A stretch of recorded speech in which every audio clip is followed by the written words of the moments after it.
58세에 처음 알았습니다. 진짜 자유가 뭔지 정년퇴직 후 두 번째 인생. 58세가 되어서야 처음 알았습니다. 그동안 내가 자유라고 믿었던 게 사실은 월급날까지의 안정, 직함이 주는 체면, 회사 일정에 맞춰 돌아가는 하루였다는 걸요. 퇴직 전까지 저는 늘 이렇게 말했습니다. 그래도 회사 다니는 게 편하지. 은퇴하면 뭐하고 살지? 괜히 불안해. 그런데 막상 정년퇴직을 하고 나니 두 가지 감정이 동시에 밀려왔습니다. 하나는 허전함, 또 하나는 설명하기 어려운 해방감이었습니다. 아침 6시에 울리던 알람이 사라지고 월요일이 더 이상 무섭지 않다는 사실. 그 사소한 변화가 그렇게 크게 느껴질 줄은 몰랐습니다. 많은 분들이 은퇴를 끝이라고 생각합니다. 하지만 지나고 보니 은퇴는 끝이 아니라 방향을 바꾸는 시점이었습니다. 문제는 준비를 했느냐 안 했느냐의 차이입니다. 오늘은 은퇴 준비와 은퇴 후 삶을 조금 현실적으로 이야기해 보려 합니다. 막연한 희망이나 겁주기가 아니라 실제 사례와 함께 말이죠. 1. 은퇴 준비, 돈만의 문제가 아닙니다. 많은 분들이 은퇴 준비라고 하면 가장 먼저 떠올리는 게 자금입니다. 연금, 퇴직금, 부동산, 적금. 물론 중요합니다. 정말 중요합니다. 하지만 은퇴 후 삶을 결정하는 건 단순히 얼마가 있느냐보다 나는 앞으로 무엇을 하며 살 것인가입니다. 사례 1. 30년 공무원, 퇴직 후 우울해진 김 선배.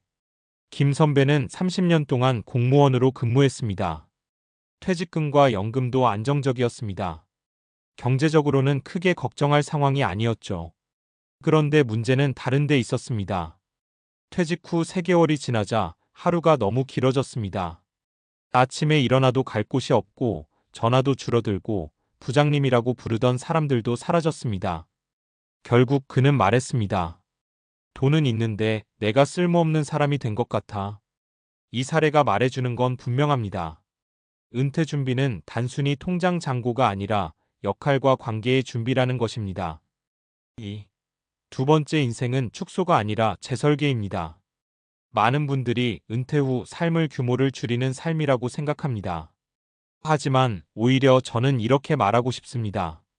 은퇴는 삶을 줄이는 게 아니라 다시 설계하는 기회입니다. 회사에 다닐 때는 시간의 80%를 생계에 썼습니다. 이제는 그 시간을 나 자신에게 돌릴 수 있습니다. 사례 2. 취미가 직업이 된 이 과장. 이 과장은 55세에 명예퇴직을 했습니다. 준비가 전혀 안 된 상태였습니다. 그런데 한 가지가 있었습니다. 사진을 좋아한다는 것. 처음엔 그냥 동네 풍경을 찍었습니다. 그러다 SNS에 올리고 지인들이 부탁을 하고 작은 전시를 열고 지역 문화센터에서 강의 제안이 들어왔습니다. 지금은 말합니다. 회사 다닐 때보다 수입은 적어요. 그런데 훨씬 행복합니다. 이 사례의 핵심은 이것입니다. 은퇴 후 큰 사업을 벌이지 않아도 됩니다. 하지만 좋아하는 것을 꾸준히 해본 경험은 반드시 힘이 됩니다. 그래서 은퇴 준비에서 중요한 질문은 이것입니다. 나는 무엇을 할 때 시간 가는 줄 모르는가? 돈이 안 돼도 계속할 수 있는 게 있는가? 사람들과 연결될 수 있는 취미가 있는가? 3. 경제적 준비는 크게보다 지속 가능하게. 그렇다고 해서 돈 이야기를 빼놓을 수는 없습니다. 은퇴 후 삶에서 가장 큰 불안 요소는 결국 경제입니다. 하지만 여기서 중요한 건 얼마를 모았느냐보다 지출 구조를 어떻게 설계했느냐입니다. 사례 3. 생활비 구조를 바꾼 박 부장. 박 부장은 퇴직 5년 전부터 생활비를 줄이기 시작했습니다. 자동차를 바꾸지 않았고 고정비를 정리했고 소비 습관을 조정했습니다. 주변에서는 왜 그렇게 사냐고 했습니다. 하지만 그는 말했습니다. 은퇴 후에도 지금과 비슷하게 살 수 있다는 확신이 필요했어. 결과적으로 그는 은퇴 후에도 생활 수준을 크게 낮추지 않았습니다. 왜냐하면 이미 그 수준에 맞춰 살고 있었기 때문입니다. 은퇴 준비의 핵심은 이것입니다. 빚은 가능한 줄이기, 고정 지출 구조 점검하기, 연금 수령 시점과 금액 정확히 파악하기, 갑작스러운 의료비에 대비하기. 막연한 불안은 숫자를 확인하는 순간 줄어듭니다. 4. 관계를 다시 설계해야 합니다. 직장이라는 울타리가 사라지면 관계도 달라집니다. 퇴직 후 가장 많이 듣는 말이 이것입니다. 사람이 줄었다. 그래서 은퇴 후 삶에서 중요한 건 의도적인 관계 만들기입니다. 동호회, 봉사활동, 지역 커뮤니티, 평생교육원 강좌, 작은 모임이라도 좋습니다. 일주일에 한 번 정기적으로 만나는 관계가 삶의 중심을 잡아줍니다. 은퇴는 혼자가 되기 쉬운 시기입니다. 그래서 더더욱 사람 속에 있어야 합니다. 5. 진짜 자유는 선택권에서 옵니다. 58세에 제가 느낀 자유는 이런 것이었습니다. 오늘 쉬어도 된다는 선택, 싫은 일을 거절할 수 있는 선택, 시간을 어떻게 쓸지 스스로 결정하는 선택. 자유는 돈이 많아서 오는 게 아니라 시간의 주도권이 나에게 돌아올 때 시작됩니다. 그런데 그 자유를 누리려면 준비가 필요합니다. 경제적 준비, 심리적 준비, 역할의 준비, 관계의 준비. 이 네 가지가 갖춰질 때 은퇴는 불안이 아니라 기회가 됩니다. 마무리하며 은퇴는 인생의 하강선이 아닙니다. 속도가 줄어드는 대신 방향을 고를 수 있는 시기입니다. 정년퇴직은 직장에서의 졸업일 뿐 인생에서의 퇴장은 아닙니다. 혹시 지금 은퇴를 앞두고 불안하신가요? 아니면 이미 퇴직 후 막막함을 느끼고 계신가요?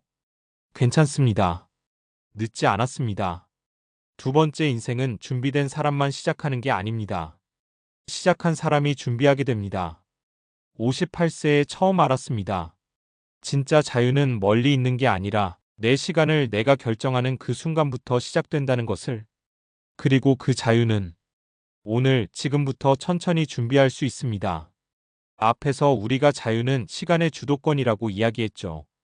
그렇다면 그 다음 질문은 자연스럽게 이것입니다. 왜 어떤 사람은 은퇴 후 더 행복해지고 어떤 사람은 무너질까?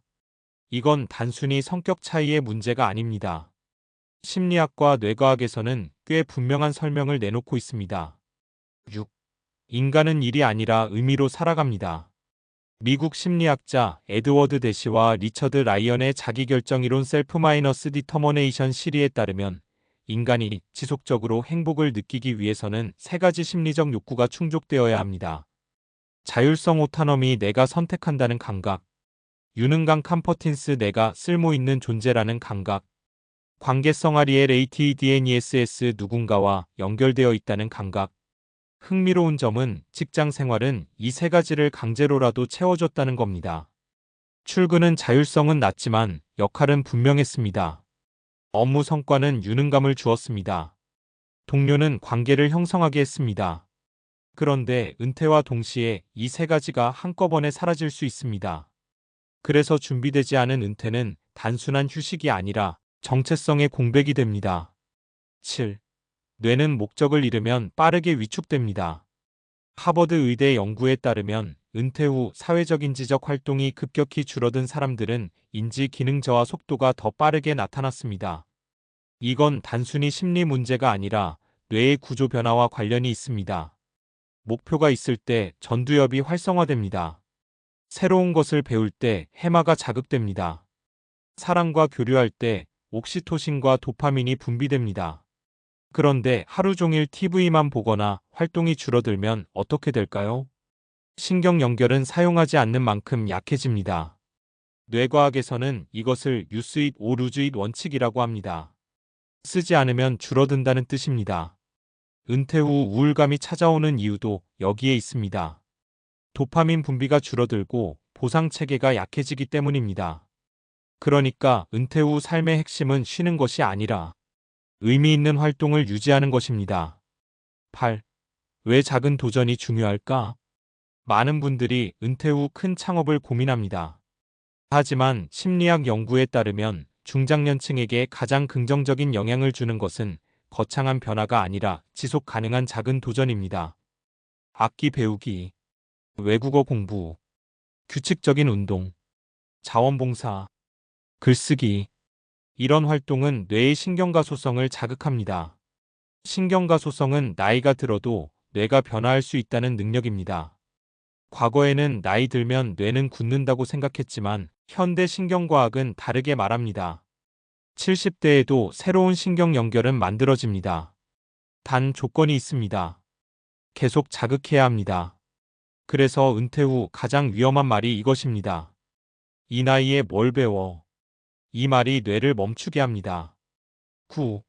경제적 안정이 주는 심리적 안전. 또 하나 중요한 과학적 근거가 있습니다. 행동경제학에서는 불확실성 스트레스가 인간의 판단력과 행복감을 크게 떨어뜨린다고 설명합니다. 소득이 일정 수준 이하로 떨어지면 사람은 장기적 계획을 세우지 못하고 단기적 생존 모드로 들어갑니다. 그래서 은퇴 준비에서 중요한 건 부자가 되는 것이 아니라 기본 생활비가 안정적으로 충당된다는 확신입니다.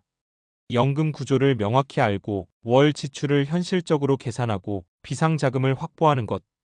이 세 가지만 갖춰도 뇌는 안정 신호를 받습니다. 그러면 사람은 다시 미래를 설계할 수 있습니다. 10.